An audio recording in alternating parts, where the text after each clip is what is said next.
Hi, அஸ்ஸலாமு அலைக்கும். இன்றைக்கி உளுத்தம் பால் செய்யலாம். அதுக்கு வந்து உளுத்தம் பருப்பு 150 கிராம் எடுத்து ஊற வச்சு குக்கரில் போட்டு வேக வச்சு அதை நைஸாக அரைச்சி எடுத்துக்கலாம். அது கூட அரை மூடி தேங்காய், அந்த தேங்காயும் நல்லா அரைச்சி பால் எடுத்து வச்சுக்கலாம். அது கூட உளுத்தம் பருப்பையும் போட்டு நல்லா அரைச்சி எடுத்து வச்சுக்கலாம். அப்புறம் ஒரு பாத்திரம் வச்சு நெய் ஒரு ஸ்பூன் ஊற்றி அதில் வந்து பட்டை லவங்கம் ஏலக்காய் போட்டுக்கலாம். போட்டு கலக்கிட்டு ஒரு 1/2 லிட்டர் மாட்டுப்பால் ஊற்றிக்கலாம். பாக்கெட் பால் தான் ஊற்றுறோம். மாட்டுப்பால் ஊற்றி அது கூடவே சேர்த்து இந்த அரைச்சி வச்சுருக்கிற உளுந்தம்பருப்பு, தேங்காய் பால், கசகசா எல்லாம் ஒன்றும் சேர்த்து ஊற்றிக்கிட்டு ஒரு கப்பு சர்க்கரை போட்டு அதையும் கூட சேர்த்து நல்லா கலந்துக்கலாம். கலந்துட்டு அப்புறமேட்டு கொதி வந்தவுடனே எடுத்து பரிமாறலாம்.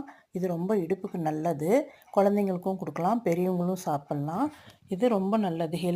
ஹெல்த்தியான ட்ரிங்க்கு. இது டயட்டுக்கும் சேர்ந்த மாதிரி இருக்கும் பாருங்கள்.